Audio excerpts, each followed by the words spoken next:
आज मेरे लिए अत्यंत प्रसन्नता का विषय है कि मैं अपने जीवन के प्रियतम परमद्विज का अब आपसे परिचय करा रहा हूँ। परमद्विज का संबंध मेरे साथ बाल्यावस्था से रहा है। समय के काल चक्र में और जीवन के कार्यकलापों के चलते हम आज एक दूसरे से रूबरू मिले हैं, पर मित्रता का वो भाव आज भी उतना ही पवित्र और ताजा है जितना आज से 30 साल पहले था। मुझे बेहद खुशी है कि मैं अपने परम मित्र को आपसे परिचित करवा रहा हूँ। परमद्विज एक महान दार्शनिक, लेखक और एक समाज सेवक है। परमद्विज ने अपने जीवन में कई बड़े संस्थानों में पढ़ाई की, विश्व के प्रसिद्ध विश्वविद्यालयों में एक शिक्षक के तौर पर देश विदेश के छात्रों का मार्गदर्शन किया और कारपोरेट जगत में अपना खुद का विशाल कारोबार स्थापित कर अपार प्रसिद्धि हासिल की है।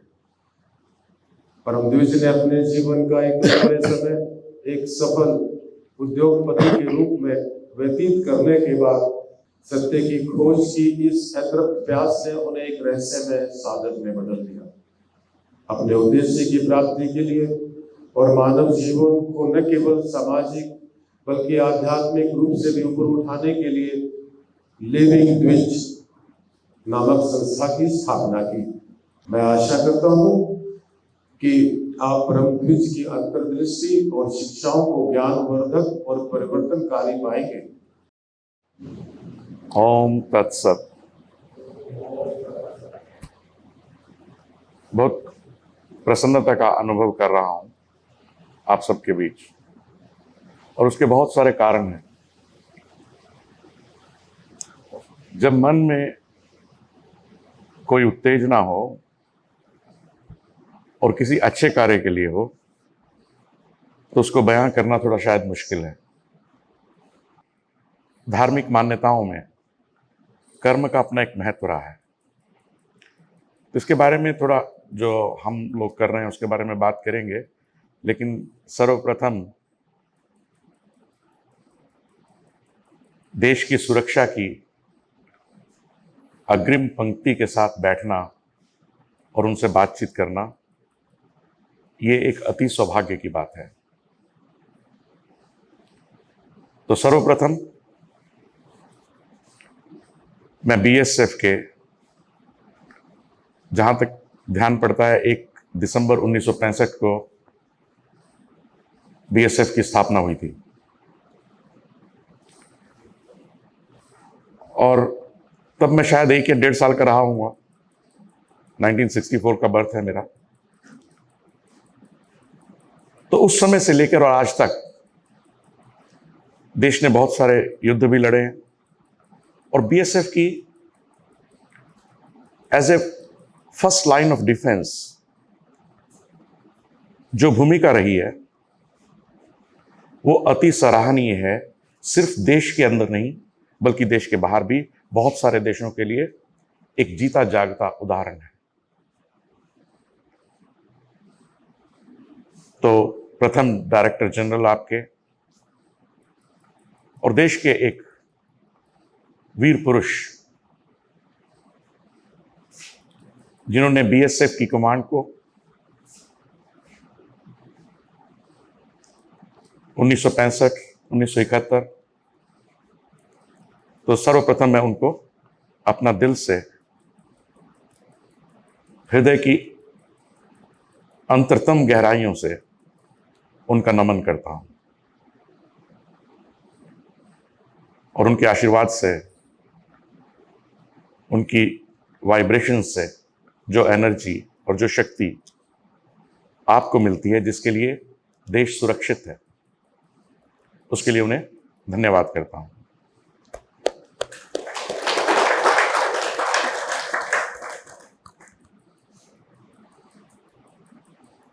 भारत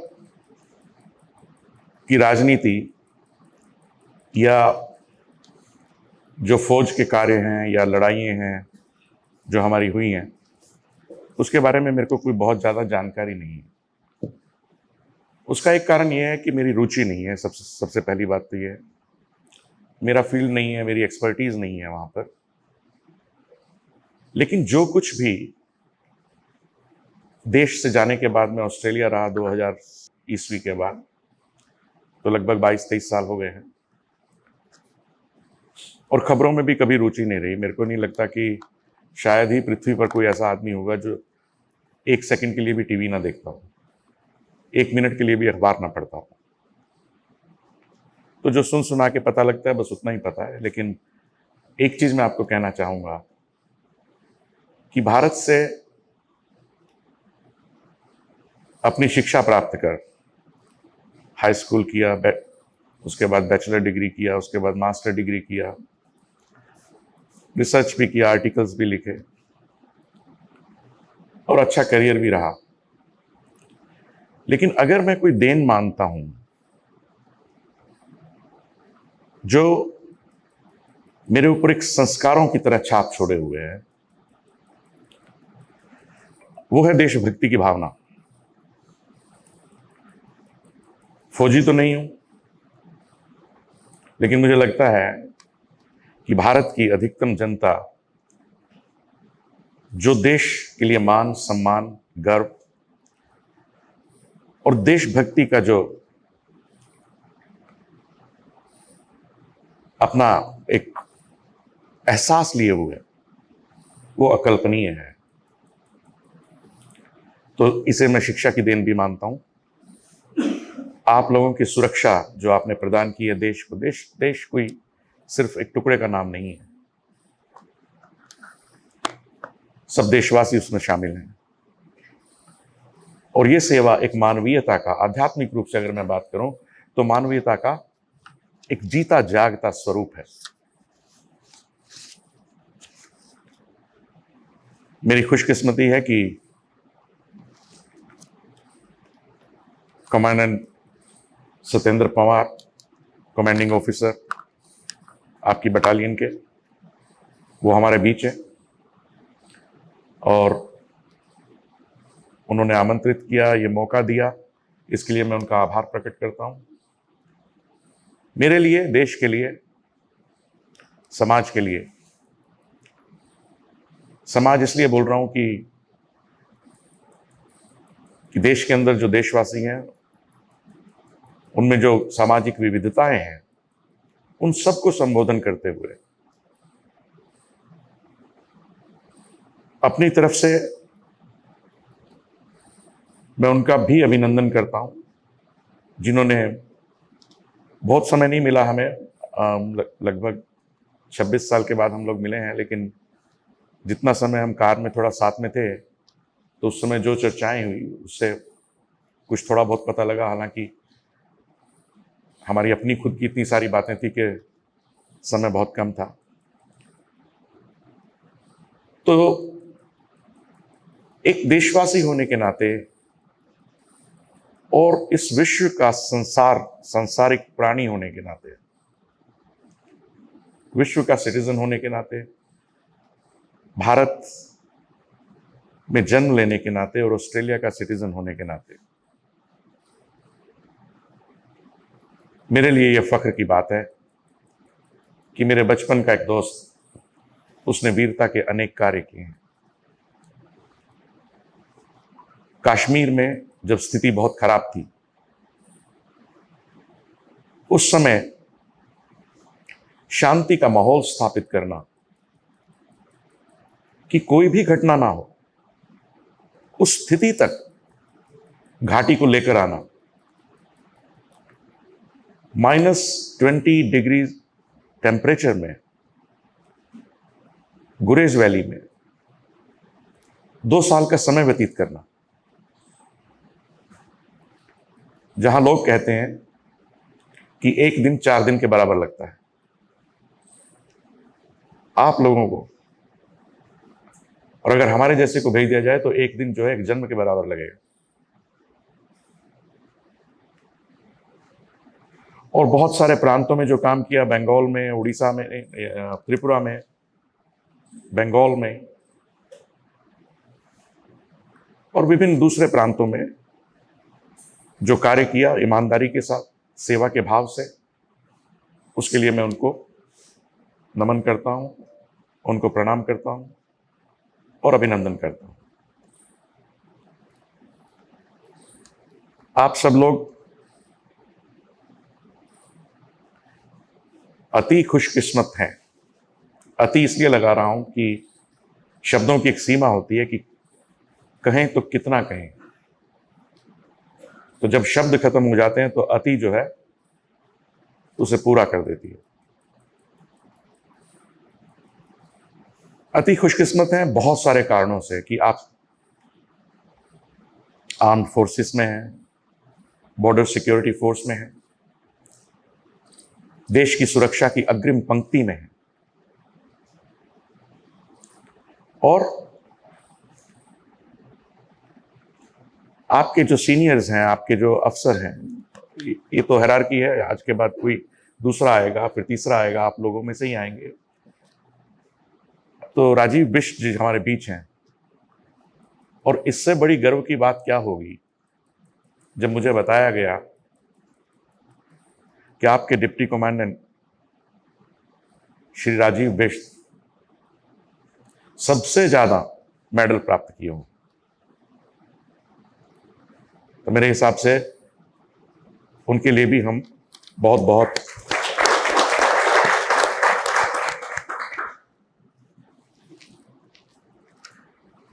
और वीरता की जो मिसाल, वीरता जो शब्द है, मतलब वो मेरे हिसाब से, मेरे आध्यात्मिक दृष्टिकोण से किसी लड़ाई या युद्ध का सिंबल या जीत की निशानी नहीं है, बल्कि एक सोच, एक समझ वीरता के लिए उतनी ही जरूरी है जितना जज्बा। और जब राजीव बिष्ट जी ने नक्सलियों को 186 आत्मसमर्पण करवाया, तो इससे बड़े गर्व की बात देश के लिए, समाज के लिए, देशवासियों के लिए और आप सबके लिए क्या हो सकती है। और यही एक जज्बा, यही एक प्राण जो पूरे देश में, आम जन जन में अंदर तक समाया हुआ है, ये सब इसी शूरवीरता की बदौलत है। तो मैं फिर से, आप सभी का, मेरे को सबकी कहानी नहीं पता है, लेकिन पूर्ण विश्वास है कि आप अपने रोल में, अपने कर्तव्य पथ पर जो भी कर रहे हैं वो आप लोगों को पता है, देश को पता है, आपके घर परिवार वालों को पता है, और उन्हीं की तरह सभी को, सिर्फ देशवासियों को ही नहीं बल्कि पूरे विश्व को उस पर गर्व है कि आप अपने कर्तव्य पथ पर हैं। और कर्तव्य की पूर्ति और उसके लिए प्रेरित होकर काम करना आध्यात्मिक रूप से दाता को पाने का एक तरीका है, परमात्मा को पाने का एक तरीका है, ईश्वर को पाने का एक तरीका है, खुदा को, अल्लाह को, गॉड को पाने का एक तरीका है। तो आप एकदम अपने आप को रिलैक्स फील करें, विश्राम की स्थिति में, सावधान की नहीं, विश्राम की स्थिति में। हम भी कैडेट रहे हैं, अपने स्कूल में थोड़ा मार्च वार्च किया है, तो ज़्यादा तो नहीं चला जाता था, लेकिन वो जो आपका बैंड होता है तो उसमें बांसुरी वाली लाइन में सबसे आगे मैं होता था, तो वो सब यादें हैं। तो एक भाव के साथ आप थोड़ा रिलैक्स हो जाइए, और हम थोड़ा सा दाता का नाम लेते हैं। जो भी आपके इष्ट हों, आप उनको ध्यान कीजिए,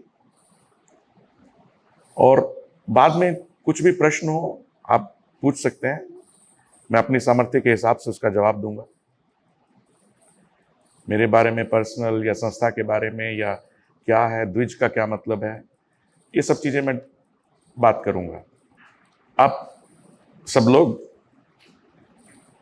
थोड़ा सा ध्यान लगाएं। अगर आपका इष्ट देशभक्ति है, देश है, उसका ध्यान लगाएं, परमात्मा है तो उसका लगाएं, और जिस भी नाम से आप पुकारते हैं वो नाम से आप ध्यान लगाएं, और थोड़ा इसको एंजॉय करने की कोशिश करें मेरे साथ। मेरे दाता प्यारे मेरे दाता, मेरे दाता प्यारे मेरे दाता, मेरे दाता प्यारे मेरे दाता, मेरे दाता प्यारे मेरे दाता, मेरे दाता प्यारे मेरे दाता, मेरे दाता प्यारे मेरे दाता, अमृतमय दाता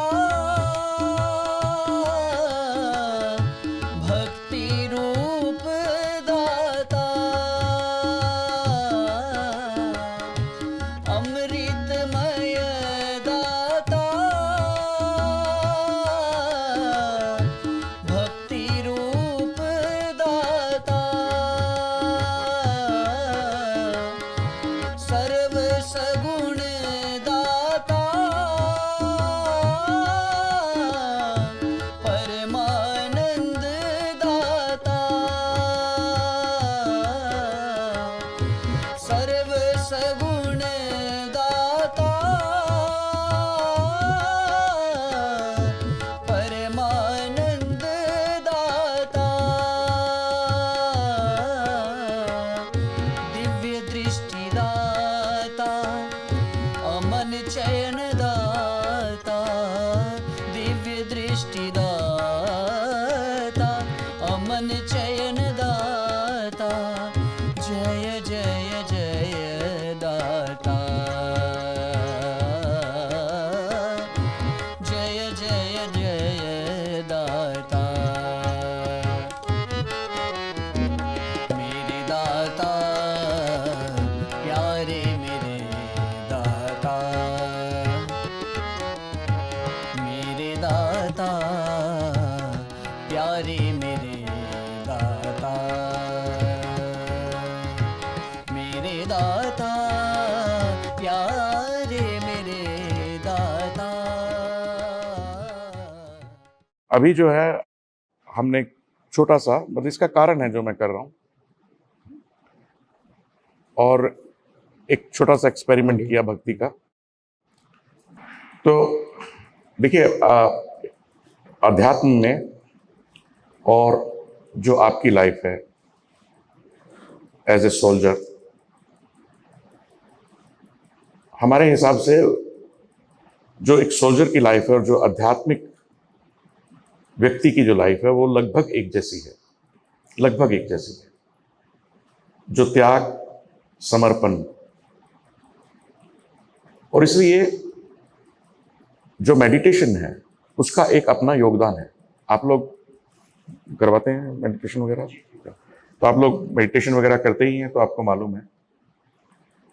तो मैं किसी धार्मिक या उस तरह की मेडिटेशन की बात नहीं कर रहा हूँ, क्योंकि मेरा मतलब मेडिटेशन से हमेशा ये रहा है कि आप अपने ध्यान को फोकस करें किसी भी एक चीज के ऊपर, और वो चीज कुछ भी हो। आप अपनी टोपी पे फोकस करें, किसी भी देशभक्ति पे फोकस करें, अपने परिवार के ऊपर फोकस करें, लेकिन ध्यान जो है विचलित ना हो।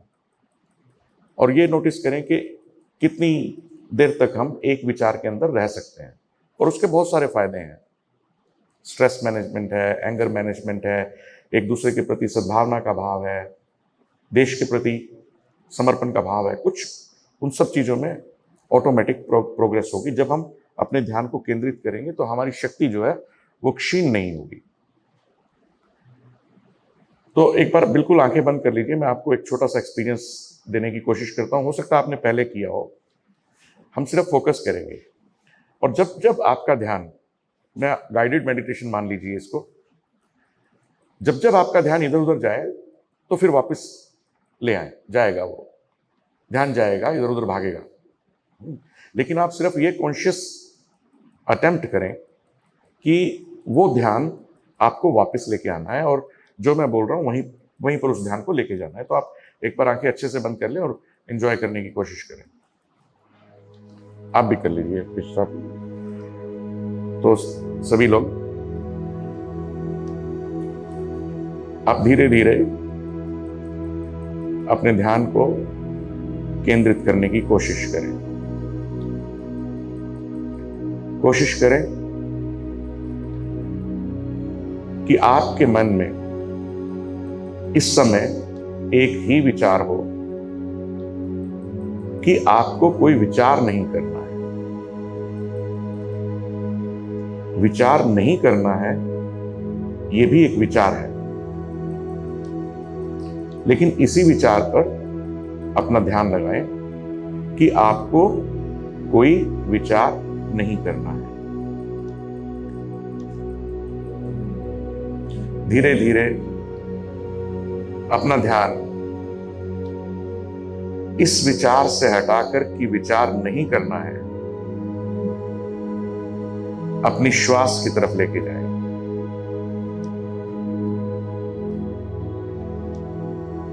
ऐसा महसूस कीजिए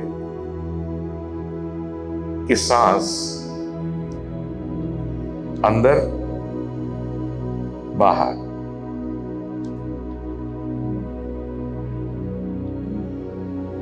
अगले 10 सेकंड तक कोई विचार ना आए, सिर्फ श्वास अंदर बाहर।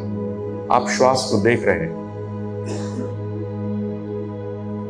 हवा आपकी नासिका को छू रही है।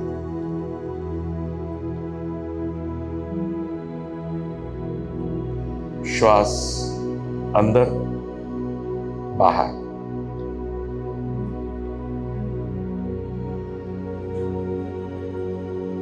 इसी तरह से रिलैक्स रहकर आप अपना पूरा ध्यान अपने पांव के अंगूठों की तरफ लेके जाएं। पूरा ध्यान अंगूठों पर केंद्रित करें।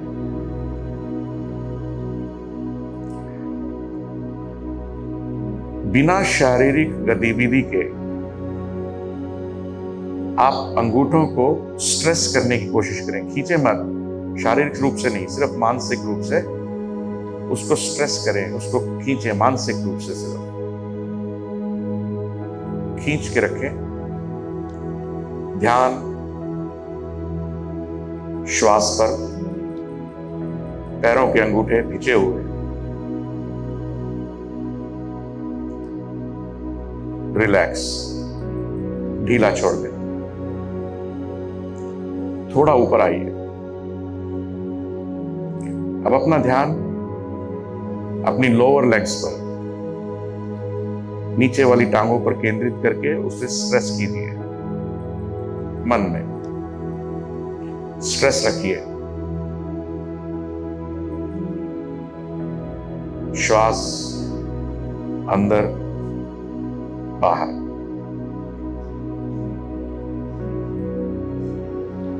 अब इसे रिलैक्स कर दें।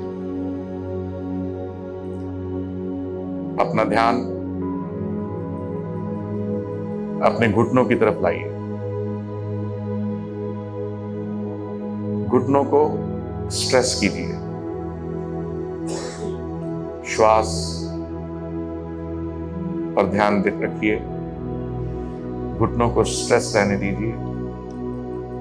अंदर बाहर। अब रिलैक्स करें। अब थोड़ा और ऊपर आइए, अपर लेग्स पर, घुटनों के ऊपर वाली लेग्स पर स्ट्रेस कीजिए। मन स्थिति से स्ट्रेस कीजिए। स्ट्रेस रखिए। पूरा ध्यान श्वास पर, अंदर बाहर।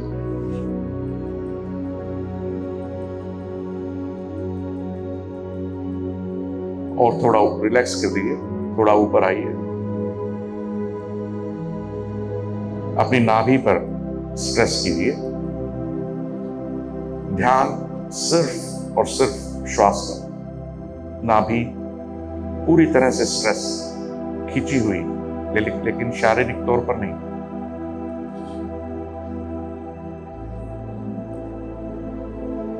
श्वास को देखिए, अंदर बाहर। अब नाभि को रिलैक्स कीजिए। अपना ध्यान अपनी छाती पर, छाती को स्ट्रेस कीजिए बिना हवा भरे हुए। श्वास अंदर बाहर। रिलैक्स कीजिए। अपना ध्यान अपनी गर्दन पर ले जाइए।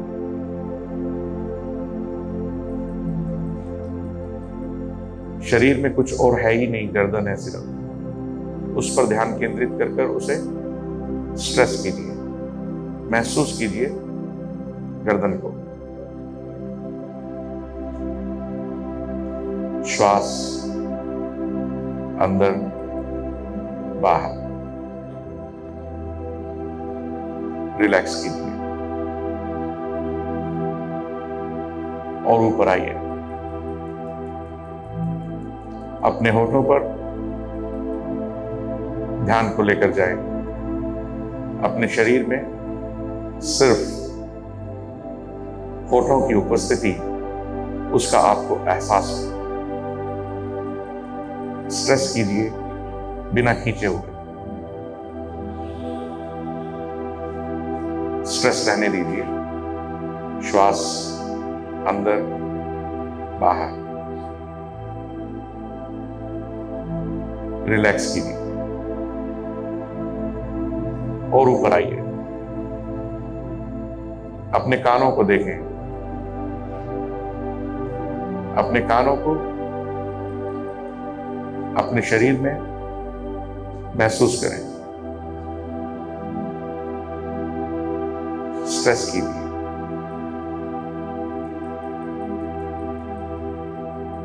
रिलैक्स कीजिए। छोड़ दीजिए कानों को। आंखों पर आइए। महसूस कीजिए वो आंखें जिन्हें ज्यादातर आपको जिंदगी में एहसास नहीं होता है कि वो भी है।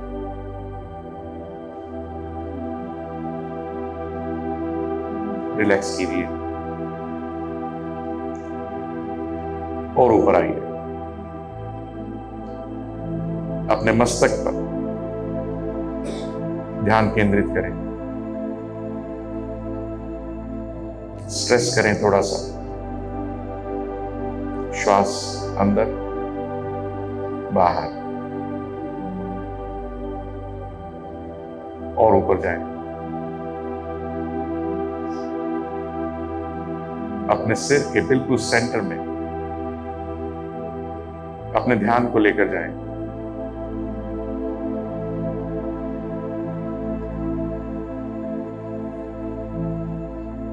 और एहसास कीजिए कि आपके जीवन का उद्देश्य क्या है। मानव रूप में हमारे उद्देश्य भिन्न हो सकते हैं, लेकिन उद्देश्य की प्राप्ति के लिए जीना ही उद्देश्यपूर्ण जीवन जीना है। वो समाज सेवा हो, देशभक्ति हो, परमात्मा या सत्य की खोज हो। अपने जीवन के उद्देश्य को एहसास करने की कोशिश करें।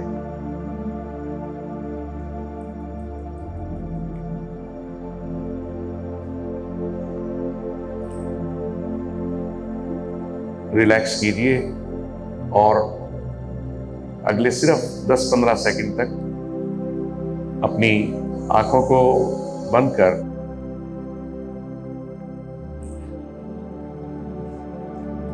धीरे धीरे आंखें खोलने की कोशिश करें, लेकिन रिलैक्स होकर, कि आप उसके बाद बिल्कुल शरीर में तनाव महसूस ना करें।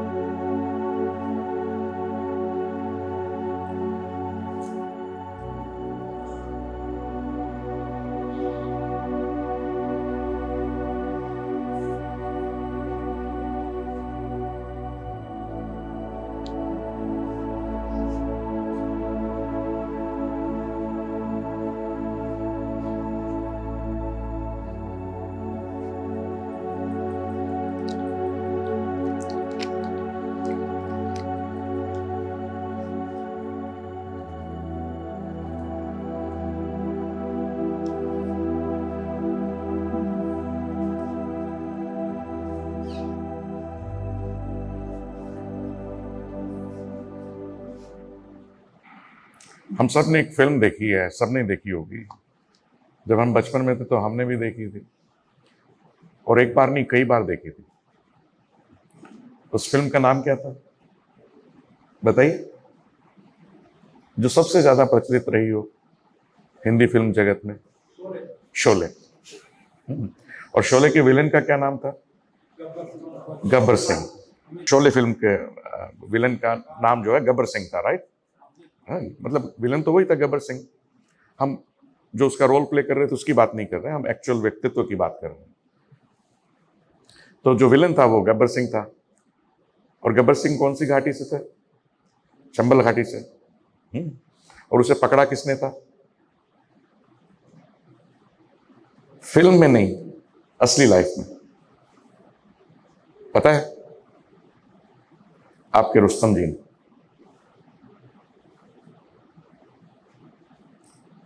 तो बहुत सारी कहानियां हैं जो हमें चलचित्र के थ्रू या फिल्म के थ्रू जो दिखती हैं, उनके पीछे की असली कहानी मुझे लगता है कि शिक्षा के माध्यम से सब बच्चों को पढ़ाई जाए तो उससे जो प्रेरणा मिलेगी वो ज्यादा अच्छी होगी।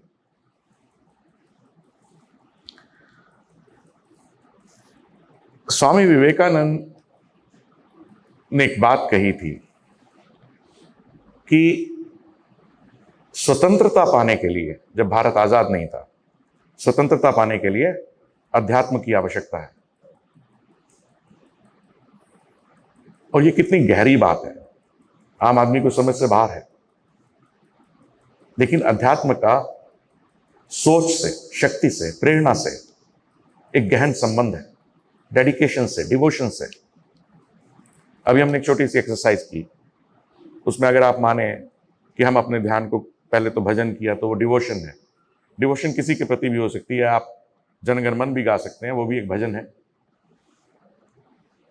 एक आरती है। पता नहीं कहना चाहिए कि नहीं कहना चाहिए, कमांडर साहब। आप अपने स्वतंत्र अपने विचार प्रकट करने के लिए। मैं जब ऑस्ट्रेलिया गया 2000 में, तो मेरी एक इच्छा थी कि, एक इच्छा रह गई थी जिंदगी में। एकेडमिक करियर अच्छा रहा था, काफी टॉपर रहा था, जैसे आपके पवार साहब रहे हैं। यूपीएससी के एग्जाम में असिस्टेंट कमांडेंट की परीक्षा में भारतवर्ष में प्रथम स्थान।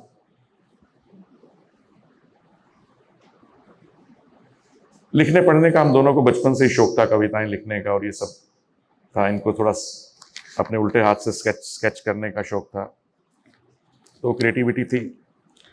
तो जब मैं अपनी वो इच्छा पूरी करने के लिए, उसके लिए मैं बाहर गया कि मेरे को जो है अपनी वो इच्छा पूरी करनी है कि दुनिया के सबसे अच्छे स्कूल से मेरे को अपना MBA करना है, सेकंड मास्टर डिग्री लेना है। तो मैंने किया, कोशिश किया, तो हो गया। तो वहाँ से मैंने मास्टर्स किया, वहीं मेरा फिर परमानेंट रेजिडेंसी मिल गई। कभी इच्छा नहीं थी कि मैं वहाँ रुकूं, हमेशा वापस आने की इच्छा थी। बच्चे यहाँ छोड़ के गया था, छोटे छोटे। जॉब मिल गई तो सोचा चलो जॉब कर लेते हैं 1 आध साल, जो कर्जा लिया हुआ है दोस्तों से या इधर उधर से वो उतर जाएगा। परमानेंट रेजिडेंसी मिल गई थी ऑस्ट्रेलिया की। लेकिन बहुत वर्षों तक, हालांकि मेरे परिवार ने सिटीजनशिप ले ली, मेरी पत्नी ने और मेरे बच्चों ने ले ली 2002 में शायद। लेकिन मेरा मन नहीं हुआ कि मैं सिटीजनशिप लूं। और उसका कोई ये नहीं है कि मेरे को कोई ऑस्ट्रेलिया से द्वेष या वो मेरे को अच्छा नहीं लगता था। ऑस्ट्रेलिया भी भारत की तरह विविध संस्कृतियों, विविध धर्मों का देश है। दुनिया का शायद ही कोई ऐसा देश होगा जहां से लोग ऑस्ट्रेलिया में नहीं है और वहां के सिटीजन नहीं है। लेकिन अंदर से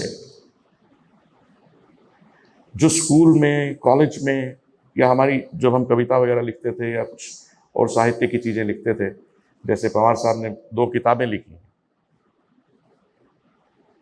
मतलब, और दोनों विविध तरह की किताबें हैं।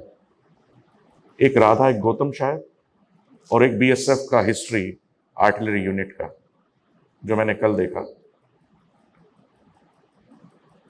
लेकिन मेरी इच्छा ना हो। तो ये जो भावना है देशभक्ति की, सब कुछ करने के बाद फिर अपना देश, हालांकि यहां की सिटीजनशिप नहीं है, लेकिन बाहर वापस जाने को दिल नहीं करता है। जो जुड़ाव इस हवा से, इन कण कण कण कण से, मिट्टी से,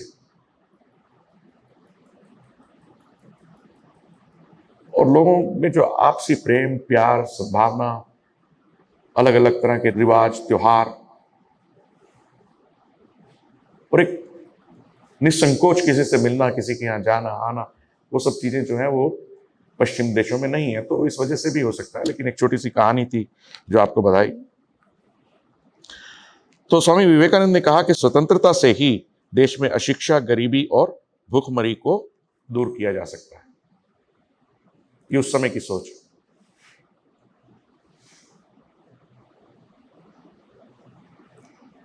पता नहीं आप लोगों में से कितने लोगों को पता होगा कि जिज्ञासु थे, खोजी थे विवेकानंद। तो परमात्मा की खोज थी, और हम सबको है परमात्मा की खोज, चाहे कोई किसी भी ओहदे पे हो, किसी भी स्थान पर हो, किसी भी धर्म में हो। ऊपर वाले की खोज की भी, और कि कैसे मिले, कहाँ देखें, कहाँ से पाएं उसको, कौन सा ऐसा तरीका है जो करके हम उसको। तो अंदर विश्वास है, विश्वास का विचार है कि परमात्मा है।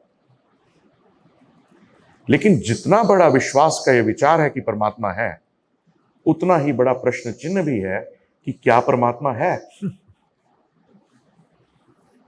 क्योंकि देखा तो है नहीं। अब उसको कहें कि नहीं है तो डर लगता है कि कहीं परमात्मा नाराज नहीं हो जाए और हमारी प्रमोशन रुक जाए। जीवन में जो भी कर रहे हैं उसमें प्रमोशन रुक जाए, तो वो एक डर की वजह से। लेकिन विश्वास है, लेकिन विश्वास पर प्रश्न चिन्ह है। तो विवेकानंद को भी था। कोई भी साधु पुरुष मिलता, कोई सज्जन मिलता, कोई सन्यासी मिलता, कोई महात्मा मिलता, उसका हाथ पकड़ के पूछते कि क्या परमात्मा है, और सभी पूरे जोर शोर से कहते, बाबा लोग, कि हाँ है। लेकिन हाँ है कहने से तो बात कैसे मानी जाए।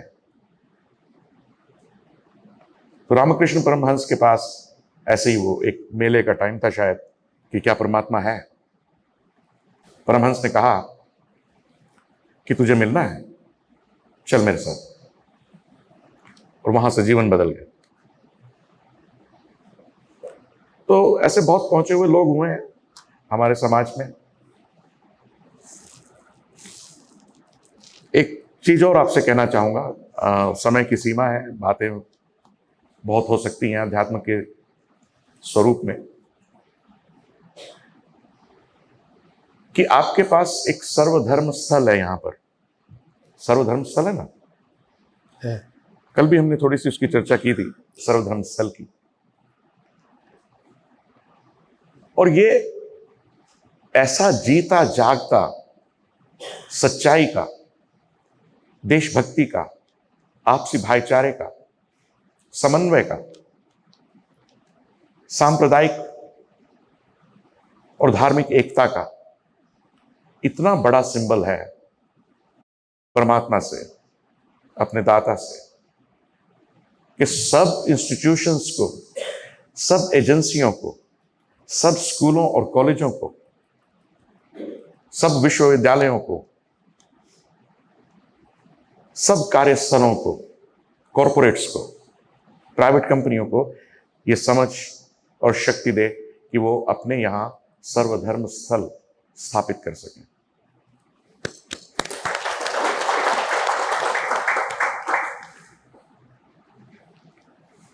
मैं सोच रहा था जब मुझे पता लगा कि आर्म्ड फोर्सेस में, ज्यादातर आर्म्ड फोर्सेस में सर्वधर्म स्थल जो है वो उपलब्ध है,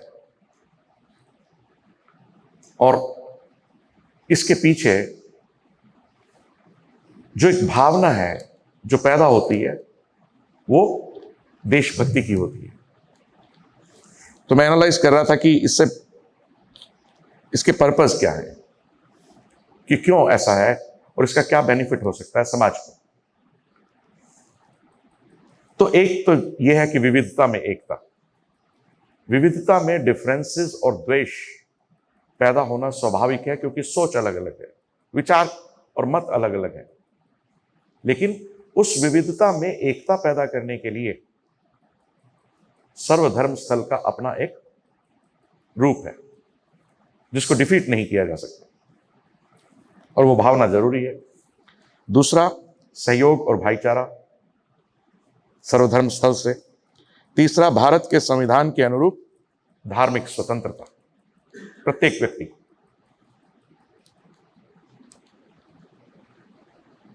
धर्म से बड़ी मातृभूमि है, धर्म से बड़ा देश है मेरे विचार में, क्योंकि सभी जो धर्म है वो विचारों पर आधारित है, मत पर आधारित है, मानना पर आधारित है कि हम ये मानते हैं, आप ये मानते हैं। लेकिन विचार भिन्न होने से कोई अच्छा या बुरा तो नहीं हो सकता। और विचार जो है वो समय के साथ बदलते हैं। जैसे जैसे सामाजिक उन्नति होती है, जैसे जैसे शिक्षा में विस्तार होता है, विचार बदलते हैं। लेकिन विचारों के साथ अगर धर्म भी बदलता है तो शायद वो असली मायने में धर्म नहीं है। लेकिन एक चीज जो कभी नहीं बदलती है, जो कभी बदल भी नहीं सकती है, वो देशभक्ति है। तो सर्वधर्म स्थल का भारत के संविधान के अनुरूप धार्मिक स्वतंत्रता और एक ऐसी जगह जहां आप आध्यात्मिक रूप से उन्नति कर, अपने आप को, मन को केंद्रित कर, अपने उद्देश्य की प्राप्ति के लिए, उसकी सफलता के लिए प्रेरणा पा सकें। ये दूसरा, चौथा या पांचवा उसका उपयोग है। कल्चरल एक्सचेंज है, विभिन्न धर्मों के लोग, कल्चरल एक्सचेंज है कि ये ऐसे करते हैं, ये ऐसे करते हैं, और उसमें भाव जागृत होता है, समझ बढ़ती है। बिना कल्चरल एक्सचेंज के आप एक दूसरे को गलत समझ सकते हैं, लेकिन जब कल्चरल एक्सचेंज होता है तो आपको उसकी मान्यता और उसकी इंपॉर्टेंस का एहसास होता है, और उसके प्रति एक जागरूकता और एक सम्मान की भावना पैदा होती है। देखिए, हम लोग अपने जीवन में बहुत सारे कार्य करते हैं। आप इसको थोड़ा नेचुरल रूप में लें कि जब आप पढ़ रहे थे उस दौर को याद कीजिए, और फिर आपकी पढ़ाई पूरी हो गई, आपको डिग्री मिल गई। जब आप ट्रेनिंग ले रहे थे, आप उस दौर को याद कीजिए, ट्रेनिंग पूरी हो गई, ओहदा मिल गया। लेकिन वो जो आनंद है जब आप ट्रेनिंग कर रहे थे या स्कूल में पढ़ रहे थे, उसका डिग्री प्राप्त करने से या ओहदा मिलने से कंपैरिजन अगर आप करेंगे तो आप पाएंगे कि वो जो पल थे जब आप पढ़ रहे थे या ट्रेनिंग कर रहे थे, वो भुलाए नहीं जा सकते। तो मेरे हिसाब से अध्यात्म की जो दौड़ है, अध्यात्म का जो रास्ता है, उस पर चलने में जो आनंद है वो शायद मंजिल पाने पर भी उतना ना हो। जो पल पल जीकर उस जीवन को व्यतीत करना है, उसे अपने अंदर ढालना है, महसूस करना है, तो रास्ता जो है मंजिल से ज्यादा इंपॉर्टेंट है। और इस रास्ते के लिए मेरे हिसाब से जो हमारी मिलिट्री है, जो हमारी बीएसएफ या जो भी आर्म फोर्सेस हैं, उनसे ज़्यादा शायद कोई नहीं जानता है कि आप जो दिन प्रतिदिन कर रहे हैं वो रास्ता है, कि कभी ज़रूरत हुई तो वो रास्ता, वो ट्रेनिंग, वो समझ, वो आपके काम आएगी और इसका एक अपना आनंद है जीने का। जैसे जब लोग हम मेडिटेशन कर रहे थे तो मैंने बोला कि हमारे उद्देश्य भिन्न हो सकते हैं, कि आप अपना ध्यान यहां फोकस कीजिए और अपने उद्देश्य के लिए, उद्देश्य की तरफ, कि मेरा जीवन का उद्देश्य क्या है, कि the sole purpose of existence, जीने का, एग्जिस्टेंस का एक मकसद जिससे हम कभी डेविएट नहीं होंगे, जिससे हम कभी विचलित नहीं होंगे। हम जो भी कार्य करेंगे, हम जो भी टास्क करेंगे, हम जो भी एक्शन लेंगे, वो उससे प्रेरित होगा, उसके अपोजिट नहीं होगा। वो मिशन है, सोल पर्पस ऑफ एग्जिस्टेंस। और मैं अपने लेक्चर्स में, यूनिवर्सिटीज में भी अपने स्टूडेंट्स को ऐसे ही बिठा के, हालांकि कोर्स में नहीं है, लेकिन मैं बोलता था कि हम कंपनियों के मिशन बाद में बनाएंगे, पहले अपने जीवन का मिशन बनाते हैं। हमारे जीने का एकमात्र कारण क्या है, लक्ष्य की बात नहीं कर रहा हूं, हमारे जीने का एकमात्र कारण क्या है, एकमात्र पर्पस क्या है। और वो भिन्न हो सकता है, अलग। किसी का समाज सेवा हो सकता है, किसी का राजनीति हो सकता है, किसी की देशभक्ति हो सकता है, किसी का अध्यात्म हो सकता है, वो अलग हो सकता है। लेकिन जीवन के उद्देश्य के लिए जीना ही एक उद्देश्यपूर्ण जीवन जीना है। Working towards the purpose of life is living A purposeful life. और जब हम बात करते हैं अध्यात्म की, तो अध्यात्म में अगर आप देखें, अगर परमात्मा की खोज या सत्य की खोज लगा लीजिए, परमात्मा भी मत बोलिए, कोई परमात्मा किसी चिड़िया का नाम तो है नहीं कि बाहर बैठी हुई है और हम उसको वहां से खोज लाएंगे। परमात्मा तो एक एहसास है, एक एनलाइटनमेंट है, एक अनुभूति है, जिसको महसूस तो किया जा सकता है लेकिन एक्सप्लेन नहीं किया जा सकता, दिखाया नहीं जा सकता। तो विभिन्न धर्मों में, ग्रंथों में, शास्त्रों में, वेदों में, हिंदू धर्म में भी बहुत सारे मार्ग हैं परमात्मा को पाने के, मंजिल तक पहुंचने के। कि आप वहां पहुंचे कैसे, वो एहसास, जो ये क्वेश्चन मार्क है, जो ये प्रश्न चिन्ह है कि क्या परमात्मा है, इस प्रश्न चिन्ह को जड़ से कैसे खत्म करें पूर्णतया। देखिए, आप एक छोटा बच्चा होता है, वो रसोई में मां के साथ खेल रहा है और मां उसको पीछे कर रही है कि भैया नजदीक मत आओ, दूध गर्म है। वो बच्चा दूध की तरफ फिर लपकता है, उसको पता है कि दूध गर्म है, लेकिन क्वेश्चन मार्क, प्रश्न चिन्ह है कि क्या ये गर्म है। और वही जो फर्क है वो परमात्मा को ढूंढने का है। और जब बच्चा हाथ जला लेता है अपना गर्म दूध से, उसके बाद वो खुद ही समझ जाता है। तो हम जिसको बोलते हैं कि एक तो है समझ, जानकारी, अंडरस्टैंडिंग। अंडरस्टैंडिंग मतलब जो हमेशा अंडर ही स्टैंड करे, लेकिन ज्ञान नहीं है वो, जिसमें गीता में जिसको तत्व ज्ञान कहा गया है। कृष्ण जो है बार बार अर्जुन को संदेश दे रहे हैं कि तत्व से जानो। तत्व से जानो मतलब भाषा की अपनी एक सीमा है, अभिव्यक्ति की। आप कैसे बोलें कि जानो, भाई बोल तो दिया जानो, अब उसको कैसे कहें कि जानने में और समझने में क्या फर्क है। आप कहेंगे समझना और जानना एक ही बात है। तो कृष्ण गीता में उसको बार बार तत्व ज्ञान की बात करते हैं कि तत्व से जानो, कि कोई डाउट ही ना रह जाए, क्वेश्चन मार्क खत्म हो जाए। तो 3 रास्ते मेन हैं अध्यात्म में परमात्मा की, सत्य की खोज के लिए।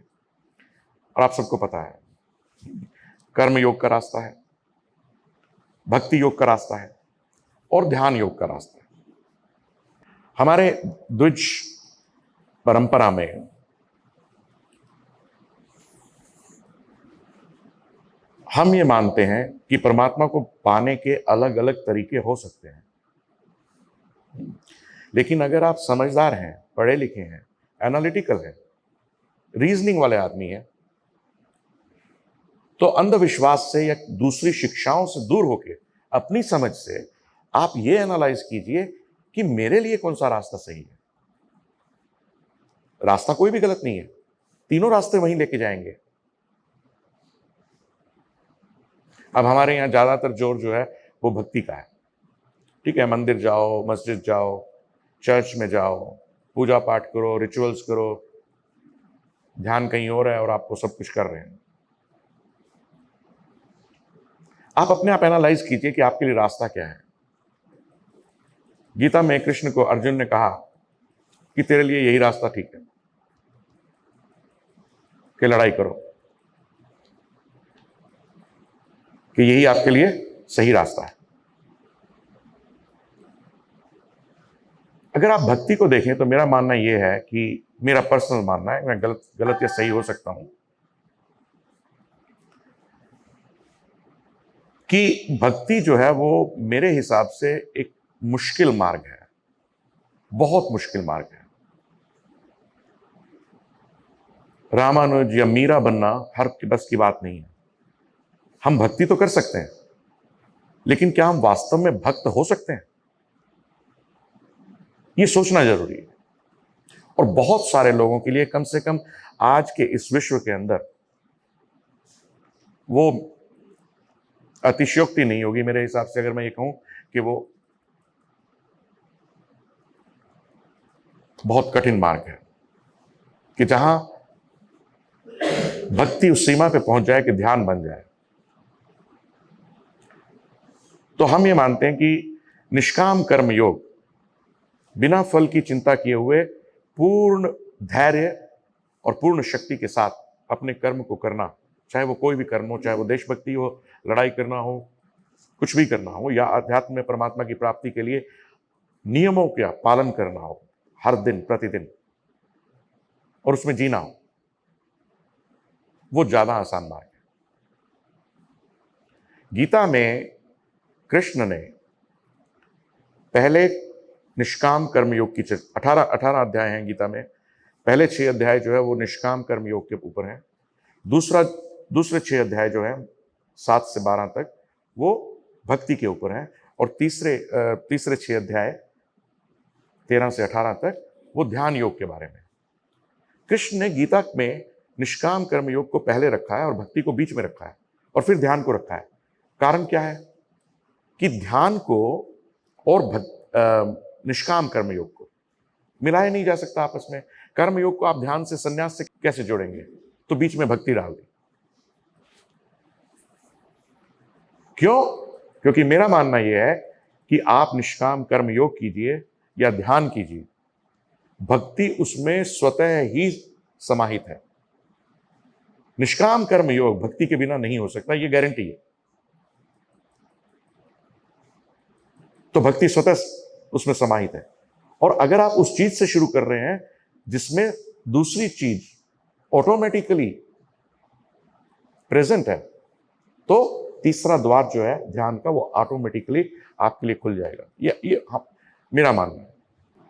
तो ये जो निष्काम कर्म योग है और जो आपका रास्ता है कर्म योग का, फोर्सेस का, मेरे हिसाब से वो बिल्कुल एक ही रास्ता है। अगर मैं अध्यात्म में उसको ये बोलूं कि मेरे को कुछ लेना देना नहीं है, मेरे को आपसे कोई एप्रिसिएशन नहीं चाहिए, मेरे को आपसे कोई इनाम नहीं चाहिए, मेरे को आपसे कोई भक्ति नहीं चाहिए, है गुरु परंपरा के मैं विरुद्ध हूं कि मानव रूप में जो भी है 100% प्योरिटी तक पहुंचना बहुत मुश्किल है, असंभव है। तो मैं तो गुरु परमात्मा को ही मानता हूं कि वही परमात्मा है, उसी से डायरेक्ट शिक्षा ले लो, बीच में सीढ़ियां नहीं चाहिए, स्टेपिंग स्टोन्स नहीं चाहिए। तो जो आपका रास्ता है कर्म योग का, और जो मेरा रास्ता है निष्काम कर्मयोग का, कि बिना फल की इच्छा के करना है, कि चाहिए ही नहीं है, छोड़ ही दिया जब सब कुछ, इतना बड़ा कारोबार, व्यापार, सब कुछ जब छोड़ दिया तो अब क्या चाहिए? अगर चाहिए होता तो वहीं अच्छे थे, यहां क्यों आए? और बहुत अच्छे थे। इतना काम तो कभी जिंदगी में नहीं किया कि 16-16, 15-15 घंटे बीमार, दोनों आंखों का भी ऑपरेशन करवाया और तीसरे दिन काम कर रहे हैं। कॉर्पोरेट जगत में होते हैं तो 3 महीने घर में आराम से बैठते हैं। अब क्योंकि लगन है, अब एक प्रेरणा है, अब एक डेडिकेशन है, अब एक डिवोशन है, वो भक्ति है अपने काम के प्रति। और इसी तरह से आपका जो कर्म योग है वो निस्वार्थ है। किसी से भी कहिए, पूरे विश्व में, पूरी मानव जाति से किसी से भी कहिए कि अपनी जान दे दो मेरे लिए, या किसी कारण के लिए अपनी जान दे दो, असंभव बात, असंभव बात है। अपने रिश्तेदारों के लिए, अपने बच्चों के लिए, अपनी पत्नी के लिए, अपने माँ बाप के लिए अपनी जान देना भी नामुमकिन जैसा काम है, और यह वास्तविकता है। तो आपका जो कार्य है वो 100% निस्वार्थ है, 100%। जो आपको सैलरी या आपको प्रमोशंस या ओहदा मिलता है वो एक मोटिवेशन है। सैलरी जो है मेहनताना है जीने के लिए, उसका आपके कर्तव्य पथ से मेरे विचार में कुछ लेना देना नहीं है, क्योंकि कर्तव्य पथ इतना बड़ा है कि वहां जीवन की आहुति है, और उसके लिए कोई भी मेहनताना या प्रमोशन, कोई कॉम्पनसेशन नहीं है। तो जो निस्वार्थ कर्म आप कर रहे हैं और जो निष्काम कर्म की अध्यात्म में हम बात करते हैं, मेरे हिसाब से वो दोनों एक ही रास्ते हैं, और वो पहली सीढ़ी है जिसको मैंने कहा कि निष्काम कर्म योग करें कि भक्ति करें। तो आप जो सही, अच्छा, आसान रास्ता है परमात्मा को, सत्य को पाने का, अपने उद्देश्य की प्राप्ति करना, आप उस रास्ते पर ऑलरेडी हैं कर्मयोग के जरिए से, जो गीता के पहले 6 अध्याय हैं। और क्योंकि आप कर्मयोग में हैं तो भक्ति इसमें स्वतः ही सम्मिलित है, क्योंकि बिना भक्ति के ये कर्मयोग भी नहीं हो सकता, ये मेरा कहना है, अगर मैं सही ढंग से आपको समझा पाया हूं। तो देशभक्ति कहिए आप उसको, आपके कर्तव्य पथ पर उस कर्म योग में देशभक्ति शामिल है, और देशभक्ति भी भक्ति है, डिवोशन। तो आप सब मेरे हिसाब से आध्यात्मिक गुरु हैं। अगर आप अपने अंदर झांक के देखें, और जो बातें मैंने कही हैं या अपने विचार व्यक्त किए हैं दिल से, कोई प्रिपेयर नहीं किया, तो जो मन में आ रहा है वो बोल रहे हैं, तो ये है। आपको एक छोटी सी बात बताता हूँ, मतलब प्रैक्टिकल बात है। हुआ ये कि 2010 से जीवन में कुछ ऐसा चल रहा था कि लिखना पढ़ना, रात को 2 बजे उठ के मेडिटेशन रूम में चले जाना ऑस्ट्रेलिया में अपने घर में, हाँ, जब सब लोग सो रहे हैं कि कोई मेरे को देख ना ले, क्योंकि देखेंगे तो घर वाले क्लेश करेंगे कि भैया सो जाओ, सुबह काम पे जाना है। तो चोरी चोरी लिखना शुरू किया, ये सब चल रहा था।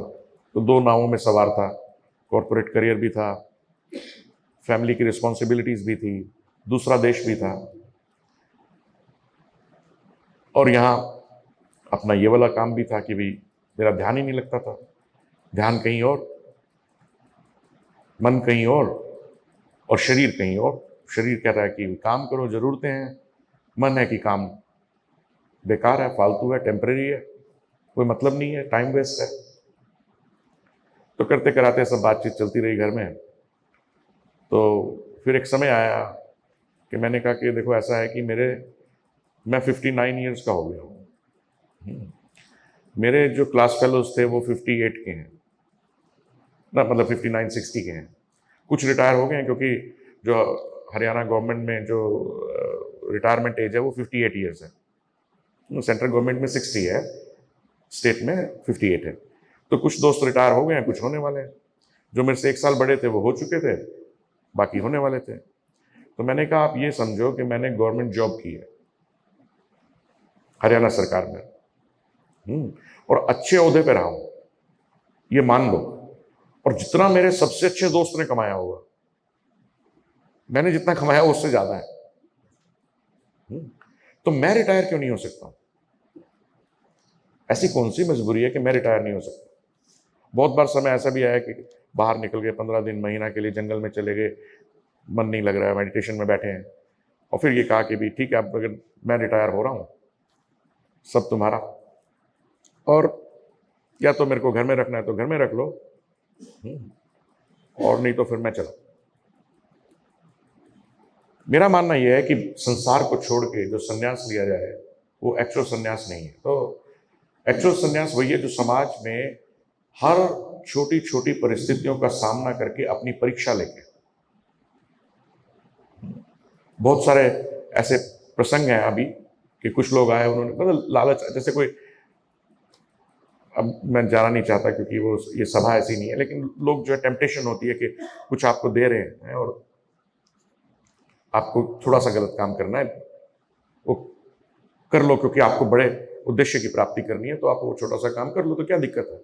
तो ये छोटे छोटे चैलेंजेस जो हैं वो लाइफ में आते हैं, और अगर आप जंगल में चले जाएंगे तो वो चैलेंजेस नहीं आएंगे। तो समाज में रह के जो अपनी परीक्षा है वो ज्यादा अच्छे से हो सकती है, ये मेरा मानना है, और वो असली संन्यास है। क्योंकि मेरा मानना ये है कि किसी चीज को छोड़ के आप उस चीज से ज्यादा जुड़ते हैं, क्योंकि वो जो छोड़ना है वो जुड़ाव है। और जब आप छोड़ ही नहीं रहे हैं तो जुड़ाव है ही नहीं।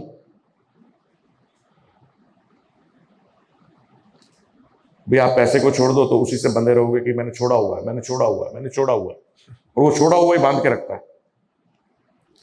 आपको सपोज कड़ी चावल अच्छे लगते हैं और आप कड़ी छोड़ दें, और कोई आपके सामने कड़ी खा रहा है, आपको कि मैंने तो छोड़ी हुई है। वो छोड़ना जो है वो जुड़ाव।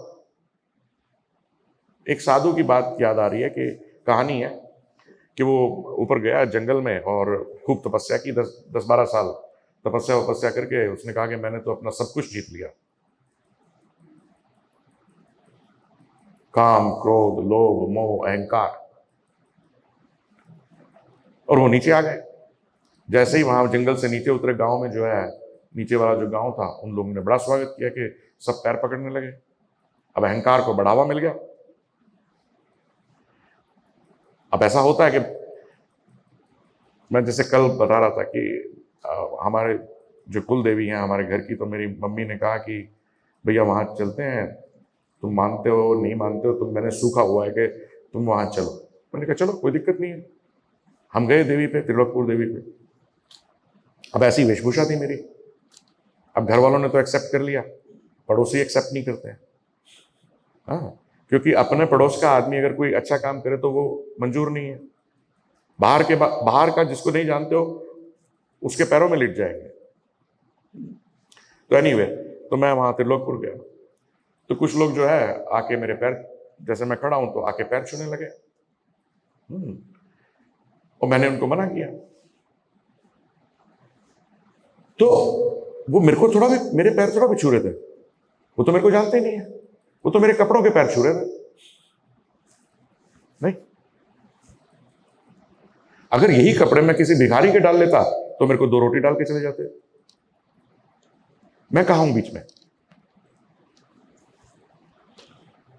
तो कोई बच्चा भी कोई पैर छुए तो मेरे को तो वो भी अच्छा नहीं लगता है कि भाई, और अच्छी बात है कि मेरे मन में यह भाव आता है कि मेरे अहंकार को बढ़ावा मिल सकता है इससे, और ये चीजें समाज में रह के ही पॉसिबल है, क्योंकि हर समय हर पल अपनी परीक्षा लेना जरूरी है अध्यात्म के मार्ग पर। जैसे आप लोगों की ट्रेनिंग डेली होती है, कोई लड़ाई नहीं हो रही फिर भी काम कर रहे हैं, तो ये जो काम है ये समाज में रह के ही पॉसिबल है। ये काम जो आप कर रहे हैं ये यूनिट में रह के ही पॉसिबल है, घर में रह के नहीं है। तो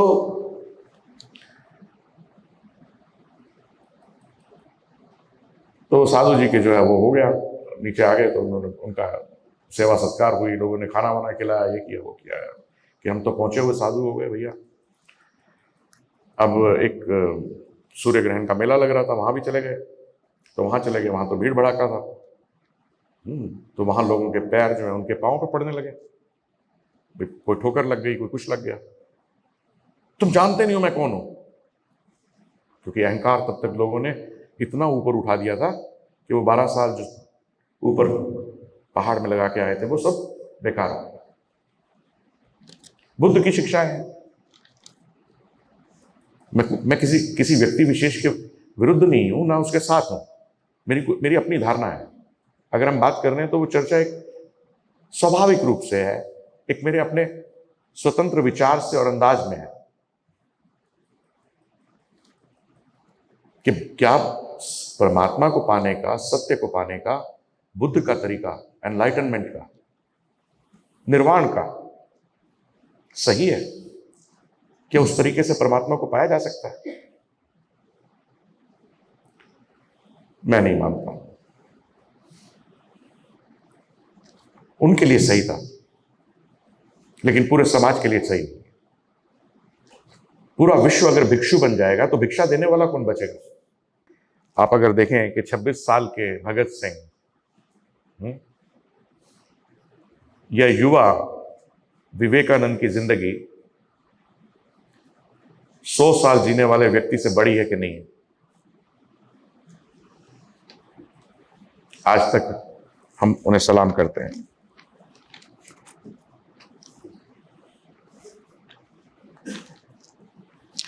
बीएसएफ का थोड़ा सा जिक्र मैं करना चाहूंगा कि जो मेरे जो विचार हैं, पर्सनल व्यक्तिगत जो विचार हैं, कि बीएसएफ का एक अपना रोल रहा है देश में, फर्स्ट लाइन ऑफ डिफेंस के तौर पर भी, और मिलिट्री के साथ और पुलिस के साथ कंधे से कंधा मिला के दुश्मन से देश की सुरक्षा और विभिन्न आपदाओं, मुसीबतों, आपातकालीन स्थितियों में देशवासियों की, मानव समाज की रक्षा एक मानवीय कार्य है, आध्यात्मिक रूप में। और इसलिए मेरा मानना यह है कि ऐसा कार्य करने वाले लोग स्वाभाविक तौर पर स्पिरिचुअल हैं, आध्यात्मिक है, क्योंकि spirituality is the basis of humanity. आध्यात्मिकता मानवीयता का आधार है। अगर हृदय में आध्यात्मिकता नहीं है तो मानवीयता का कार्य हो ही नहीं सकता, ये मेरा मानना है। और उस कारण जो एकात्मक दृष्टि की भावना है, जिसे जब मैं मिशन की बात कर रहा था कि सोल पर्पस ऑफ एग्जिस्टेंस, तो मेरी आप शिक्षा मान लीजिए या निवेदन मान लीजिए कि आध्यात्मिक रूप में जिस मिशन को लेकर हम चल रहे हैं वो है वननेस का मिशन, है वननेस का। वननेस मतलब एकात्मक दृष्टि, कि मैं अगर इस कंप्यूटर को भी देख रहा हूं तो उसमें भी परमात्मा को देख रहा हूं। वो एक भाव ये है कि कुछ भी इस संसार में ऊर्जित है तो वो एक ही ऊर्जा से ऊर्जित है, चाहे वो हम है। हम का मतलब शरीर से नहीं, जो हम है, जो वो ऊर्जा है जो शरीर को गति देती है। तो कंसेप्ट जो है वननेस का, वो हमारा जो है मिशन है, सोल पर्पस ऑफ एग्जिस्टेंस है कि हम किसी को भी देखें तो उसके शरीर को नहीं देखें, उस ऊर्जा को देखें। इतनी श्रेष्ठता, इतनी कामयाबी इस वननेस को मिले अपने अंदर कि आप किसी को देख के भी ना देख रहे हो। ऐसा कि आप मेरे साथ 2 घंटे बिताएं और अगले दिन फिर मिलें तो मैं पूछूं कि जैसे कि कभी देखा ही ना हो। तो वो जो वननेस का कंसेप्ट है, और उसका कारण ये है कि जो हमारा जो विजन है, विजन का मतलब होता है मैनेजमेंट लिटरेचर में big hairy, audacious goal. Big, hairy, audacious goal. Different vision हो सकते हैं, किसी के कुछ भी विजन हो सकता है, लेकिन मेरा जो विजन है वो है यूनिफाइड वर्ल्ड का। यूनिफाइड मतलब वर्ल्ड मतलब एक देश। वसुधैव कुटुंबकम, जो पवार साहब ने बोला, भारत की जो सोच है। और वो वसुधैव कुटुंबकम कैसे बनेगा? अगर एक देश नहीं होगा तो कुटुंब बन सकता है, एक कुटुंब बन सकता है? नहीं पॉसिबल है। तो देश, पूरी पृथ्वी एक देश हो, जहां सामाजिक व्यवस्था के लिए फोर्सेस हों, क्योंकि सामाजिक तो वैसा ही रहेगा, लेकिन जो प्रोग्रेस होगी, जो शिक्षा का विस्तार होगा, जो एकात्मक भाव होगा वो अलग होगा, और सर्वधर्म सर्व समान वाला भाव होगा। तो वो विजन है वो पूरा होगा कि नहीं होगा मेरे को नहीं पता। मेरी लाइफ में तो नहीं होगा, इतना तो पक्का है। हाँ, लेकिन आज से 500 साल बाद, 1000 साल बाद पॉसिबल है। हम 450-500 रियासतें थी, इतनी सीमाएं थी देश में, एक देश बनाए। यूरोपियन यूनियन जो पैसा है, मनी है, डॉलर पाउंड है, वो सबसे बड़ी अड़चन है। पूरे यूरोपियन यूनियन में यूरो एक करेंसी बन गया, तो मेरे हिसाब से वो भी एक शुरुआत है। यूनाइटेड स्टेट्स ऑफ अमेरिका क्या है? United states. तो देर में आए, लेकिन वो विजन है, एक कामना है, और उसको हम वननेस के थ्रू, एकात्म भाव से, एकात्मक दृष्टि से उसको प्रमोट करना चाहते हैं। एक और बात ध्यान में आ रही है कि आपने सुभाष चंद्र बोस का नाम तो ऑब्वियसली सुना ही है। जब हम अपने देश को, उसकी मिट्टी को, उसकी भक्ति को मातृभक्ति कहते हैं, देश को मां कहते हैं, तो मां का जो भाव है वो मां से भी गहन है। बॉस के कर्नल के पास एक लड़का आया, 18, 19, 20 साल का, और बोला मुझे भर्ती करना है, मेरे को देश की सेवा करनी है। तो बॉस के यहाँ नियम था कि अगर एक ही बच्चा है, क्योंकि तुम मुझे खून दो मैं तुम्हें आजादी दूंगा, एक बहुत बड़ा नारा रहा है। तो जो लोग आए हैं वो खून देने के लिए आए हैं, क्योंकि आजादी तो थी नहीं। तो उस लड़के ने कहा, तो उनके यहाँ एक नियम था कि अगर एक ही बच्चा है, एक ही लड़का है किसी परिवार में, तो उसको भर्ती नहीं किया जाएगा, नियम था। तो कर्नल ने मना कर दिया कि भैया तुम तो अकेले लड़के हो। तो वो रोया, गिड़गिड़ाया, कहता नहीं मेरी माँ ने भेजा है, और माँ ने कहा है कि देश की सेवा करनी है, देश में, देश के लिए कुछ करना है, तो आप जो है मेरे को भर्ती कर लो। वो कर्नल थे, तो वो सुभाष बोस के अगेंस्ट तो जा नहीं सकते थे, ऊपर से ऑर्डर था, नियम था। तो उसको वापस भेज दिया। वापस भेजने के बाद उसने अपनी माँ को अपनी ये कहानी सुनाई, और माँ इतना शौक में आई कि उसी दिन वो मर गई उस दुख में।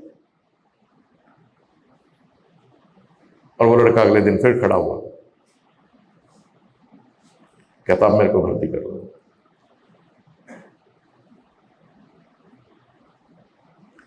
तो जब बॉस को भी पता लगा, और कर्नल ने भी मतलब माँ को सलामी दी और सब कुछ किया कि, तो उस माँ की बात कर रहा था कि उस माँ के लिए जो देश का प्रेम, मातृभक्ति है, वो बेटे के लिए, माँ के लिए, बहनों के लिए, हर एक के लिए, वो जो माँ है, देश, वो सर्वोपरि है, वो भाव गहनतम है।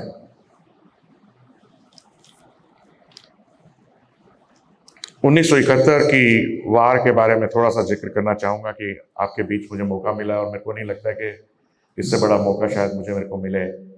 और बीएसएफ का जो भी कंट्रीब्यूशन, जैसे मैंने आध्यात्मिकता से जोड़कर बात करने की कोशिश की, तो अपनी तरफ से मौका मिलने की वजह से, पवार साहब की इजाज़त से थोड़ा सा जिक्र करना चाहूँगा कि बहुत बड़ी भूमिका रही है उस वार में। क्योंकि 1965 में तो गठन ही हुआ था 1 दिसंबर 1965 को, और 1971 की वार, क्योंकि 1965 में जो सब हुआ उसकी वजह से देश को बॉर्डर सिक्योरिटी फोर्स की ज़रूरत महसूस हुई थी। और 1971 में जो काम बीएसएफ ने किया वो इतना सराहनीय था कि उसकी प्रशंसा इंदिरा गांधी ने भी की। फर्स्ट लाइन ऑफ डिफेंस, या जिसे टैग लाइन भी कह देते हैं इंग्लिश में, अग्रिम वो इंदिरा गांधी जी का लिखा हुआ है। उन्होंने जब वो मोर्चे पे गई, वार खत्म हो गई थी, तो वो मिनट बुक जो हमारी होती है उसमें वो लिख के आई थी अपने हाथ से, और वो उसके डॉक्यूमेंट मेरे पास भी है। उन्होंने लिखा था कि बीएसएफ की कंट्रीब्यूशन के बगैर ये वो, और लास्ट में उन्होंने लिखा the first line of defence, अग्रणी रक्षा पंक्ति। तो 1971 में जो काम किया, मतलब वो इतना बड़ा था कि देश को आज तक उसका लाभ मिल रहा है। 1971 में बीएसएफ को पहली बार थी बीएसएफ के लिए एक महावीर चक्र, 11 वीर चक्र और 44 मेंशंस मिले थे। इसके अलावा बीएसएफ के योगदान के लिए, कार्य के लिए मेरे ख्याल से 44 या 45 जो है पुलिस मेडल्स मिले थे, जिसके लिए इंदिरा गांधी ने रुस्तम जी को पत्र भी लिखा था। इतना ही नहीं, जब पाकिस्तानी सेना बांग्लादेश में जीनोसाइड कर रही थी, तो बीएसएफ ने गुरिल्लास के साथ, बंगाली गुरिल्लास के साथ मिलकर पाकिस्तानी आर्मी का जो कम्युनिकेशन सिस्टम है उसको ब्रेक किया था। और बहुत सॉलिड, बहुत तगड़े, बहुत मजबूत प्रतिरोध के बावजूद, पाकिस्तान की सेना के बहुत बड़े प्रतिरोध के बावजूद बीएसएफ ने गुजरात के अपोजिट एक बहुत बड़ा भूभाग उस पर कब्जा किया था। तो आप सबको तो खैर ये मालूम ही है, क्योंकि आप ही की स्टोरीज हैं। और इसी तरह पंजाब में, बंगाल में, देश के अन्य भागों में, पंजाब, जम्मू कश्मीर, छत्तीसगढ़, उत्तर पूर्वी प्रांत, छत्तीसगढ़ का तो हमारे सामने बिश साहब बैठे ही हैं। घुसपैठ और उग्रवाद पर जो बीएसएफ की भूमिका रही है वो अति सराहनीय है। इसके अलावा मेरे हिसाब से एक चीज और जो बहुत इंपॉर्टेंट है, क्योंकि फर्स्ट लाइन ऑफ डिफेंस या अग्रिम रक्षा पंक्ति के रूप में आपका जो संबंध है वो पड़ोसी देशों से सबसे ज्यादा है, और उस संबंध को मैत्रिक संबंध बना के रखना ये भी देश के लिए एक बहुत बड़ा काम है। और ये एक अच्छी समझ बूझ, एक अच्छी लीडरशिप और पॉलिसीज का नतीजा है कि हमारी बीएसएफ जो है वो इस चीज में बहुत ही सुंदर ढंग से कामयाब रही है। स्मगलिंग, उग्रवाद, आपातकाल, प्राकृतिक आपदाएं, असंवैधानिक गतिविधियां, गैर कानूनी कार्य करने वाले लोग, घुसपैठ, अंतर्राष्ट्रीय क्राइम जैसे अनेकों अनेक मुद्दे हैं जिनमें बीएसएफ की बहुत बड़ी भूमिका रही है। दुश्मन से डिफेंसिव और ऑफेंसिव दोनों क्षेत्रों में कि दुश्मन का प्रतिरोध करना है, उन्होंने कुछ आक्रमण किया तो आप उसको रोक रहे हैं, वहां डिफेंसिव और ऑफेंसिव के आक्रमण भी करना पड़े तो वो भी किया है।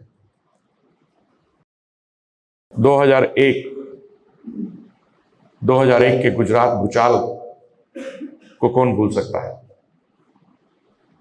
पूरा देश जिस ढंग से रेस्क्यू ऑपरेशंस को अंजाम दिया, जिस ढंग से जरूरतमंद लोगों को जैसे कोई चैरिटी ऑर्गेनाइजेशन हो, एक सामाजिक संस्था हो, बीएसएफ इस ढंग से काम किया। आज मेरी जानकारी के हिसाब से 2,65,000 बीएसएफ के पर्सनल हैं, लगभग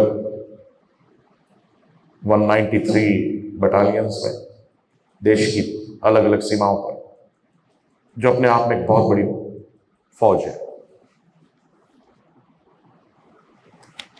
लास्ट में ज़्यादा समय नहीं लूँगा मैं, लेकिन आर्मी में, डिफेंस फोर्सेस में, बीएसएफ में, जैसे मैंने कर्मयोग या निष्काम कर्मयोग की बात की और आध्यात्मिकता की बात की, उससे रिलेटेड कि कैसे आप आध्यात्मिक शिक्षण के द्वारा अपने कार्य में और परमात्मा के कार्य में, इस सृष्टि के कार्य में अपना योगदान दे सकते हैं। तो एक तो कर्म योग की बात है जो आप कर ही रहे हैं, मतलब स्पिरिचुअल कार्य है, आध्यात्मिक कार्य है। दूसरा, आध्यात्मिक चेतना द्वारा देशवासियों की सुरक्षा, मानवीयता का वो एहसास, आध्यात्मिक चेतना। तीसरा, एक हायर पर्पस से, एक उच्च उद्देश्य से अपना कनेक्शन साबित करना, और वो उच्च उद्देश्य देशभक्ति, देश की सुरक्षा है। चौथा, आध्यात्मिक रूप में निस्वार्थ, बिना पर्सनल लाभ के। पांचवा, फल की चिंता किए बिना कर्तव्य के प्रति समर्पण, यह भी आध्यात्मिक रूप है। और छठा, high ethical and moral values, discipline, honesty, भाईचारा, एम्पैथी, करुणा, समर्पण, high ethical and moral values, ये भी अध्यात्म का ही रूप है। और सातवां, अहंकार से प्रेरित होकर इच्छाओं के त्याग द्वारा देश और देशवासियों की सुरक्षा, जरूरतमंदों को जरूरत के समय। आठवां, देश सेवा, और देश सेवा आध्यात्मिक रूप में डिवोशन है, और डिवोशन का मतलब होता है भक्ति, मतलब पूजा। और नौवां, अपने साथियों के प्रति सद्भावना और करुणा, आपस में सहयोग। और आखिरी है 10वां, अपने गुणों का, और जो कि बहुत बहुत अहम है आपके प्रोफेशन में, कि आप ट्रेनिंग पर हर समय जाते हैं। जैसे मेरे को पता लगा कि पवार साहब ने आर्टिलरी का शायद सबसे पहले बताया था आपने, सबसे बीएसएफ में तो वो कोर्स किया, तो वो आगे पढ़ाई, अपने गुणों का विस्तार करना, ये भी आध्यात्मिक रूप है, जिसके जरिए आप वास्तव में आध्यात्मिक हैं मेरे विचारों में। एक छोटी सी कहानी के साथ खत्म करता हूं कि एक बच्ची थी, हवाई जहाज में जा रही थी, जो हम लोगों के सिविलियंस के लिए हवाई जहाज होता है, उसमें 200-250 लोग बैठे हुए थे। तो क्या हुआ कि अचानक जो है वो हवाई जहाज हिलने लगा, टर्बुलेंस आ गई। टर्बुलेंस सी के ऊपर जो है टर्बुलेंस इतनी ज़्यादा हो गई कि वो हवाई जहाज जो है बहुत जोर जोर से कभी ऊपर कभी नीचे, कभी ऊपर कभी नीचे, सब बुरी तरह से घबरा गए, सबकी सांसें रुकी हुई कि क्या होगा। और पायलट ने भी वो कर दिया कि भाई अपनी बेल्ट वेल्ट बांध लो, हम बहुत ही खराब मौसम से निकल रहे हैं, और कोई कुछ नहीं करे, अपना सिर जो है अपने घुटनों पे ले जाओ, और वो पोजीशन ले लो। और हवाई जहाज जो है, प्लेन ऊपर नीचे, और बहुत ही ज़्यादा टर्बुलेंस, और बहुत लंबे समय तक चलती रही, और सबके प्राण अटके हुए कि अब तो गए, आज तो घर वापस नहीं। कुछ लोगों ने अपने मोबाइल पे मैसेज भी लिख दिए। कि भी चलो बाद में मोबाइल फ़ोन मिलेगा या बाद में नीचे गिरेगा तो वो मैसेज चला जाएगा घर वालों को, फिर भी याद किया था। और एक बच्ची थी साथ में उसके बैठी हुई, एक आदमी के, एक छोटी सी बच्ची थी लगभग 7-8 साल की, और वो बच्ची जो अपना कार्टून बना रही है, स्केच कर रही है पवार साहब की तरह, बिल्कुल निश्चिंत, जैसे कुछ हो या नहीं, खेल रही है। वो आदमी बहुत हैरान कि ये क्या कर रही है, इसको कुछ फर्क ही नहीं पड़ रहा। खैर टर्बुलेंस खत्म हुई, प्लेन सीधा हुआ, अपनी मंजिल की तरफ चला और उतर गया जिस भी एयरपोर्ट पर उसको उतरना था। तो सब लोग अपना सामान बांधने लगे, वो बच्ची फिर से बैठी अपना कार्टून बना रही है। तो उस आदमी ने भी अपनी अटैची ऊपर से उतारी और पूछा कि भैया बेटा एक बात बताओ कि हम सब लोग तो बहुत घबराए हुए थे, हम तो इतने बड़े हैं, पढ़े लिखे हैं, सब कुछ है, और तुम इतनी निश्चिंत जो है वो कैसे बैठी थी? और वो आदमी उस बच्ची का जवाब सुन के बिल्कुल हैरान हो गया। उस बेटी ने कहा कि मेरे पापा जो है पायलट हैं इस जहाज के। तो समझ रहे हैं भाई, जिसका बाप हवाई जहाज चला रहा हो वो गिरेगा कैसे? इतना कॉन्फिडेंस और इतनी। तो जिसका परमात्मा साथ में हो, वो हारेगा कैसे? वो डरेगा कैसे? वो मरेगा कैसे? वो भाव, वो कॉन्फिडेंस है, उसमें कोई प्रश्न चिन्ह नहीं। और वो एहसास, वो रियलाइजेशन है, वो एनलाइटनमेंट है, वो ही निर्वाण है। बहुत सारी बातें हैं हमारे बारे में भी और भी, लेकिन अब ज़्यादा समय नहीं लेता आपका। बहुत बहुत धन्यवाद और मेरी बहुत बहुत बहुत शुभकामनाएं आपके कार्य में, जो मेरे हिसाब से एक आध्यात्मिक कार्य है, कर्मयोग है, लेकिन निस्वार्थ है, इसलिए निष्काम। मैं कर देता हूँ, धन्यवाद। आपका बहुत बहुत धन्यवाद।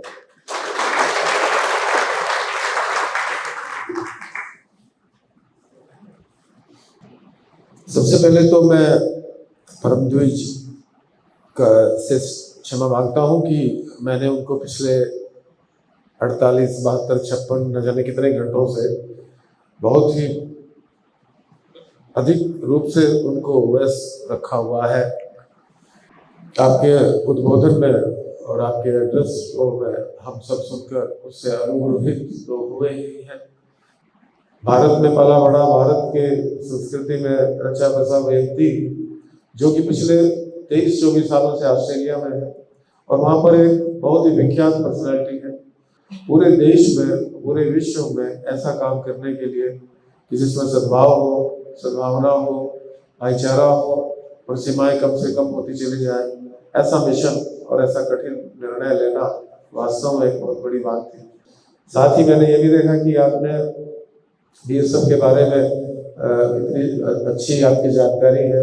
ये बताता है कि आप हमारे देश के ऑस्ट्रेलिया में चाहे जरूर रहते हो, लेकिन हमारे देश के सजग नागरिक हैं और जो जानते हैं कि हमारी क्या क्या समस्याएं हैं और बॉर्डर सिक्योरिटी को क्या क्या जिम्मेदारी है।